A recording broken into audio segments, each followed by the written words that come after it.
కాళేశ్వరం ఎత్తిపోతల పథకంలో భాగంగా గోదావరిపై నిర్మించిన 3 బ్యారేజీల్లోనూ cut off wall secant piles కు సంబంధించినటువంటి డిజైన్ అమల్లో తేడా ఉన్నట్లుగా ఎన్డీఎస్ఏ నిపుణుల కమిటీ స్పష్టం చేసింది. మేడిగడ్డలో పెద్ద ఎత్తున లోపాలు ఉన్నాయని, బ్యారేజీ వద్ద cut off wall secant files నిర్మాణంలో అనుసరించాల్సిన మెథడాలజీని పాటించలేదని, గైడ్ వాల్స్ లేవని చెప్పినట్లు తెలుస్తోంది. మేడిగడ్డ బ్యారేజీ కుంగడంపై లోతుగా అధ్యయనం చేస్తున్నటువంటి నిపుణుల కమిటీ పలు కోణాల్లో సమాచారాన్ని సేకరిస్తోంది.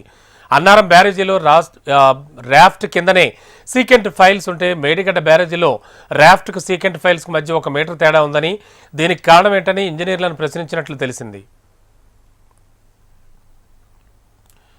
మూడో రోజు విచారణలో భాగంగా కమిటీ చైర్మన్ చంద్రశేఖరన్ అయ్యర్ నేతృత్వంలోని బృందం సెంట్రల్ డిజైన్ ఆర్గనైజేషన్ ఇంజనీర్లతో, నిర్మాణ సంస్థల ప్రతినిధులతో, నిర్మాణంలో పాలుపంచుకున్న ఇంజనీర్లతో సుదీర్ఘంగా చర్చించింది. నిర్మాణ స్థలం నిర్ధారణలో మీ పాత్ర ఏంటి? ఇందులో సీకెంట్ ఫైల్స్ ఎందుకు చేయాల్సి వచ్చింది? సీడీఓ పాత్ర డిజైన్ వరకే పరిమితమా అని ప్రశ్నించింది. ఇన్వెస్టిగేషన్, హైడ్రాలజీతో సంబంధం లేదని సీడీఓ ఇంజనీర్లు చెప్పారు. వారు చెప్పిన ఆన్సర్స్పై నిపుణుల కమిటీ లోతైన విశ్లేషణలు అడిగింది. బోర్ వెల్స్ డేటా గురించి పదే ఎందుకు అడిగారని, మీకేమైనా అనుమానం వచ్చిందా అని కమిటీ వారిని ప్రశ్నించింది. 2 కిలోమీటర్ల బ్యారేజీకి 3 బోర్వెల్స్ డేటా సరిపోదని పదే ఒత్తిడి చేసిన తర్వాత 30 వరకు బోర్వెల్స్ డేటా ఇచ్చారని వారు సమాధానం ఇచ్చినట్లుగా తెలుస్తోంది.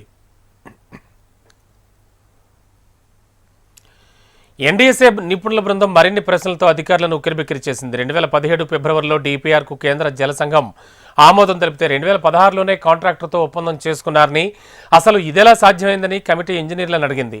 రాడార్ సర్వేలో డిపార్ట్మెంట్ ఇంజనీర్లు భాగస్వాములై ఉంటే వారి వివరాలు ఇవ్వాలని, బ్యారేజీలు ప్రారంభించిన తర్వాత ఎక్కువ వరద వివరాలు, బ్యారేజీలపైన దిగువన చేసిన పరీక్షల రికార్డులన్నింటిపై అన్నింటిపై కూడా సంతకాలు చేసి ఇవ్వాలని కమిటీ కోరింది.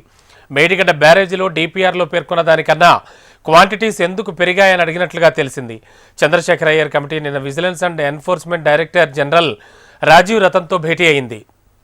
కాళేశ్వరం ఎత్తిపోతల్లోని బ్యారేజీల్లో లోటుపాట్లపై రాష్ట్ర ప్రభుత్వ ఆదేశాల మేరకు విజిలెన్స్ అండ్ ఎన్ఫోర్స్మెంట్ విచారణ చేస్తోంది. విజిలెన్స్ విచారణ సందర్భంగా గుర్తించిన అంశాలపై, వారి మధ్య కీలక అంశాలపై చర్చ జరిగింది. జలసౌధలో చివరి రోజు విచారణ అనంతరం హిమాయత్ సాగర్లో తెలంగాణ స్టేట్ ఇంజనీరింగ్ రీసెర్చ్ ల్యాబొరేటరీని కమిటీ సందర్శించింది. అక్కడ ఏర్పాటు చేసిన మేడిగడ్డ ఇతర బ్యారేజీల మోడల్ స్టడీస్ నమూనాలను పరిశీలించింది. లేటెస్ట్ ఇన్ఫో అందించడానికి ఇదే అంశంపై మా కరెస్పాండెంట్ రంగనాథ్ సిద్ధంగా ఉన్నారు. రంగనాథ్, ఎన్డీఎస్ఏ అధికారులు మొత్తం డ్యామ్ అంతా కూడా క్షుణ్ణంగా పరిశీలిస్తున్నారు. ఎటువంటి విషయాలు వీళ్ళ అధ్యయనంలో బయటపడుతున్నాయి? అండ్ వీరు అడుగుతున్న ప్రశ్నలకు ఇంజనీర్స్ సరైన సమాధానం ఇస్తున్నారా? ఏం జరుగుతోంది? ఇంకా ఎన్ని రోజులు కొనసాగనుంది?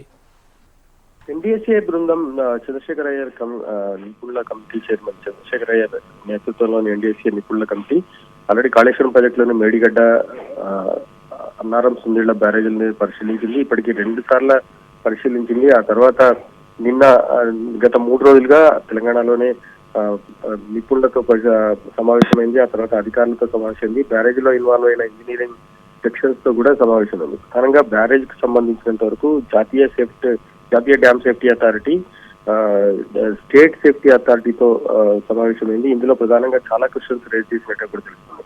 వర్షాకాలానికి ముందు, తర్వాత బ్యారేజ్ పరిస్థితులపై నివేదిక. ఎందుకంటే 2019-2022లో భారీ రైడ్స్ వచ్చాయి. ఆ సందర్భంలో మేడిగడ్డ బ్యారేజ్, ఆ తర్వాత అన్నారం సుందిళ్లలో కూడా కొన్ని క్రాక్స్ వచ్చిన పరిస్థితి, కొంత సీపేజీలో కొన్ని ప్రాబ్లమ్స్ కూడా రైజ్ అయ్యాయి. ఆ సందర్భంలో అసలు ఏమైనా లేఖలు రాశారా? వర్షాకాలానికి ముందు, ఆ తర్వాత అసలు ఎటువంటి పరిస్థితి ఉంది, బ్యారేజీల్లో సిచ్యువేషన్స్ ఏ విధంగా ఉన్నాయి, రెయిన్ ఫాల్ వచ్చిన నేపథ్యంలో అంత ఫ్లోని తట్టుకునే సామర్థ్యం ఉందా లేదా, ఆ తర్వాత ఏర్పడిన పరిస్థితులు ఏంటి అనే విషయంలో కూడా నివేదికలు తెప్పించుకున్నారా అని అడిగిన పరిస్థితి. అయితే ఆపరేషన్ అండ్ మెయింటెనెన్స్ విభాగం అధికారులను ఈ ప్రశ్న రేజ్ చేసినప్పుడు 2024 దాకా బ్యారేజీల మెయింటెనెన్స్ అంతా కూడా నిర్మాణ సంస్థ చేతుల్లోనే ఉంటుంది. సో ఆ నిర్మాణ సంస్థ వార్షిక మరమ్మతులపై ఇప్పటివరకు ఎలాంటి నివేదికలు ఇవ్వలేదని కూడా వాళ్ళు చెప్పినట్టుగా తెలుస్తుంది.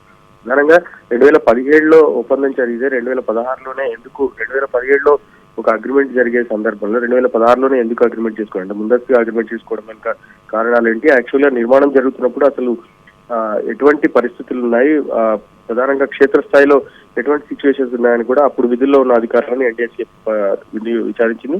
నిర్మాణం ఏ విధంగా జరిగింది, అసలు యాక్చువల్గా డిజైన్ డ్రాయింగ్ల ఆధారంగానే ఆ నిర్మాణం జరిగిందా, ఎక్కడైనా మార్పులు చోటు చేసుకున్నాయని కూడా అడిగిన పరిస్థితి. అయితే యాక్చువల్గా చంద్రశేఖర్ అయ్యర్ బృందం ఇంకా కాళేశ్వరం ప్రాజెక్టు, ఆ తర్వాత అన్నారం సుందిళ్లకు సంబంధించి ఇంకా లోతుగా అధ్యయనం జరగాలి.